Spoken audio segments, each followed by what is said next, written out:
여러분 안녕하십니까, 진성호입니다. 조국 전 장관이 지금 서울 동부지검에서 조사를 받고 있습니다. 바로 청와대의 유재수 감찰 무마 의혹과 관련됐습니다. 지금 청와대는 평정심을 잃은 것 같습니다. 유재수 관련 검찰 보도가 나오기가 무섭게 청와대가 여기에 대한 반박 입장을 밝히고 있습니다. 그전에는 울산시장 김기현 비리 관련 문제에 대해서는 입을 계속 열던 청와대가 유재수 건에 대해서는 그동안 침묵하고 있었는데 이제 급하긴 급했나 봅니다. 유재수 건에 대해서 윤두한 청와대 국민소통수석이 직접 입을 열었습니다. 고민정의 상관입니다. 그런데 윤두한 수석의 이 말이 또 논란을 빚고 있습니다. 검찰이 즉각 반박했습니다. 그냥 청와대 코를 납작하게 만들었습니다. 지금 청와대는 불공정 게임을 하는 것으로 보입니다. 검찰에 대해서는 수사 상황을 언론에 보도하지 못하도록 규정을 만들어서 묶어놓고 자기들은 자유롭게 검찰 관련해서 말을 막 합니다. 그런데 그 말을 하기가 무섭게 검찰이 다시 반박했습니다. 청와대 이러다가 초토화되겠습니다. 하기야 그럴 것이 이번 유재수 건은 조국 일가수와는 좀 다릅니다. 청와대의 정권 실세들, 김경수 경남도지사, 윤건영 청와대 상황실장, 청경덕 선임행정관, 문재인 대통령의 복심이라는 사람들의 이름들이 쫙 나오고 있습니다. 여기에 조국, 백원우, 박형철. 자, 지금 유재수 건은 문재인 청와대가 도덕적으로나 법적으로 붕괴되는 하나의 단초가 될 수도 있을 것 같습니다. 그래서인지 윤두한 수석이 입을 함부로 놀렸다가 지금 톡톡히 망신을 당하고 있는 것은 아닌지 그런 생각이 듭니다. 진성호의 융단 폭격 시작합니다. 문재인 청와대 민정수석실을 융단 폭격합니다. 방송에 앞서 아직 진성호 방송의 구독자가 아니신 분들은 붉은색 구독 버튼 눌러주시기 바랍니다. 자, 윤도한 국민소통수석이 이례적으로 입을 열었습니다. 그전에는 유재수 건에 대해서는 침묵으로 일관했던 청와대였는데 이번에는 상당히 급했나 봅니다. 자, 청와대는 지금 검찰과 유재수 건을 들고 정면 충돌하는 그런 양상을 보이고 있습니다.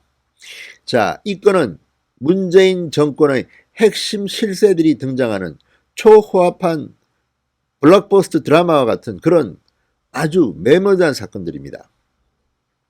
자, 청와대가 윤두한 수석이 검찰의 수사 결과와 관련해서 모두 사실이 아니다라는 취지로 반응을 하자 이번에는 검찰이 3시간이 흐르자마자 바로 재반박했습니다. 청와대가 사건 당사자들의 일방적 주장을 발표한 것에 불과하다. 검찰 수사가 드러나면 다 나온다는 것입니다. 자, 윤두한 수석 청와대 출입 기자단의 서면으로 이런 글을 보냈습니다. 검찰의 발표는 최종 수사 결과가 아니다. 언론에 보도된 부분 중 사실과 다른 것이 있다. 사실이 아닌 것이 있다. 그런데 문제는 윤두한 수석의 말을 보면 전체가 다 아니다. 유재수가 뇌물을 안 받았다는 것 같지는 않습니다. 일부를 핀셋으로 꼬집듯이 아니라는 듯이 부인하고 있는 겁니다. 중요한 것은 본질에 대한 겁니다. 지금쯤이면 문재인 대통령이 사과해야 될 정도로 엄중한 사안인데 지금 이 사람들은 장난하는 것 같습니다. 그리고 그 반박조차도 사실인지 아닌지 조만간 검찰 수사 결과에서 밝혀질 겁니다. 검찰이 언론에 수사 상황을 보도할 쯤에 모든 것은 드러날 겁니다. 청와대가 엄청난 망신을 당할 것 같습니다. 자, 유재수의 공소장을 보면 기가 막힌 일들이 많이 벌어집니다. 이 유재수가 금융위원회에 근무하던 2016년부터 자, 오피스텔을 무상으로 받고 강남 아파트 구입을 위해서 2억 5천만 원을 빌리고 아파트 값이 오르지 않는다고 1천만 원을 아예 갚지도 않고 또 자기 책 사라, 장모 계좌로 돈을 붙여라, 또 외국에 나가 있을 때는 내가 이 교재비가 든다, 교재비를 붙여라, 아내 선물, 골프채 아내한테 보내라, 아내 항공권도 당신이 부담해라.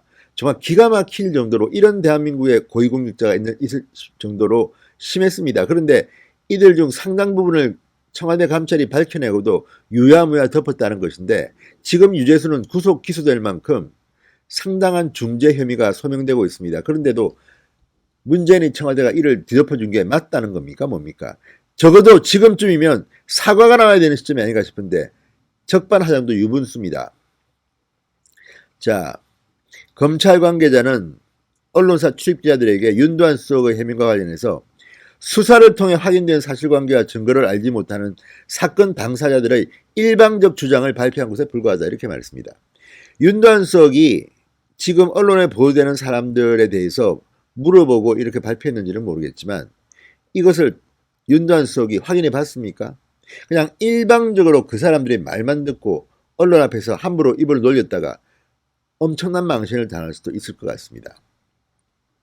자, 법무부가 만든 형사사건 공개금지 규정, 이것 때문에 관련 보도가 통제되어 있습니다, 지금. 그런데 청와대는 수사 내용을 전혀 모르면서도 일방적 주장을 지금 펴고 있습니다. 누구는 입을 묶어놓고 자신들은 마음대로 말합니다. 그리고 잘못 말하다가는 이게 청와대가 검찰에 대해서 수사 가이드라인을 준다는 비판을 받을 수도 있습니다. 요것 이렇거든 당신들 알아서 수사해. 만약 이거 사실과 다르게 당신들이 하면 우리가 가만 안 둬. 이런 협박입니까 뭡니까? 자, 검찰은 입은 묶어놓고 청와대는 마음껏 떠들고 있습니다. 윤 수석이 한 말 보면 몇 가지 포인트가 있습니다. 자, 구명 부탁을 받은 윤건영 국정상황실장, 청경덕 총무비서관실 선임행정관, 당시 백원우 민정비서관을 통해 감찰을 진행하던 민정수석실에 감찰 중단을 요청했다. 이런 보도에 대해서 사실이 아니라고 합니다. 만약에 검찰 수사 결과 사실이면 어떻게 할 겁니까? 윤두한 수석이 처벌받을 겁니까? 또한 이런 말도 했습니다. 자, 유재수가 검찰에서 윤 실장, 윤건영, 청경덕, 김경수가 감찰 중단을 도와달라고 연락했다. 이런 진술을 했다고 지금 보도가 되고 있습니다. 백원우 전 비서관은 여권 관계자들에게 감찰 중단 민원을 받았다는 취지로 진술한 것으로 알려졌다는 보도가 나왔습니다. 이거 다 지금 부인하고 있는데 이게 검찰 조사 결과 그리고 법원에서 사실로 판단되면 어떻게 할 겁니까? 자, 윤 수석은 또 굉장히 민감한 이야기를 하나 했습니다. 유재수와 김경수, 윤건영, 청경덕이 텔레그램 단체 대화방을 만든 적이 없다고 했습니다. 그런데 지금 보도를 보면 이 텔레그램 단체 대화방에서 했던 이런 내용까지 나오고 있습니다. 자, 그러면 이 방을 만들지 않은 건지 아니면 텔레그램으로 1대1로 한 건지 모르겠습니다. 그렇지만 사실이 확인된다면 윤두한은 어떻게 할 겁니까? 자, 이 윤두한 수석의 이 말에 대해서 검찰 관계자는 네 사람이 금융위 인사에 개입한 흔적이 없는지는 최종 수사 결과가 나오면 납득하게 될 것이다. 우린 자신 있다는 겁니다. 이 부분에 대해서도 수사로 입증할 수 있다는 자신감을 내비친 겁니다. 자, 유 씨는 세 사람과 각각 텔레그램 대화를 통해 금융위 인사를 논의한 적이 있다고 인정했다. 검찰 내에서 진술해서 이렇게 알려지고 있습니다. 그렇다면 지금 검찰은 확실하게 기다 아니다 언론에 말 못하는 상황에서 청와대가 먼저 아니라고 지금 주장하고 있는 겁니다. 그리고 이렇게 주장하면 검찰 리들이 알아서 우리 말대로 수사하라 이렇게 가이드라인을 주는 겁니까 뭡니까? 자, 검찰은 청와대 특별감찰반이 휴대전화, 유재수 휴대전화를 빼앗아서 포렌식 할 땐 감찰 대상자의 동의가 필요하지만 감찰 대상자가 감찰을 받지 않겠다고 하면 비위가 있다면 중단할 수 없다는 겁니다. 그리고 이럴 경우는 감찰을 못 받겠다고 한 것 자체가 감찰 대상이 된다는 겁니다. 그리고 그게 불가능하다면 수사기관에 의뢰하면 된다는 겁니다. 그런데 청와대는 안 했습니다. 그리고 그 책임자가 조국입니다. 자, 윤두한 수석은 또 청와대의 지난 울산시장 선거 개입 의혹에 대해서도 김기현 전 울산시장 관련한 청와대 함영수사 지시는 없었다고 다시 말씀드린다 이렇게 말했습니다. 있었다면 어떡하겠습니까? 지금 문재인 정권은 정권 출범 이래 가장 최대의 위기를 맞고 있습니다. 그러니 오죽하면 이렇게 고민정 대변인 윤두한 국민소통수석이 검찰이 수사 중인 구체적인 사안에 대해서 맞다 아니다를 이렇게 말하겠습니까? 적어도 지금 청와대가 정무 감각이 있다면 이런 디테일을 가지고 검찰과 사실관계 다툼을 할 게 아니라 언론과 다툼을 할 게 아니라 설령 억울하다 하더라도 이까지 오게 된 데 대해서 사과를 해야 됩니다. 국민들한테. 그것도 문재인 대통령이 직접 해야 됩니다. 지금 이런 식으로 막다가는요, 총선을 앞두고 문재인 청와대 핵폭탄이 될지도 모르겠습니다. 진성호의 융단 폭격이었습니다. 여러분 감사합니다.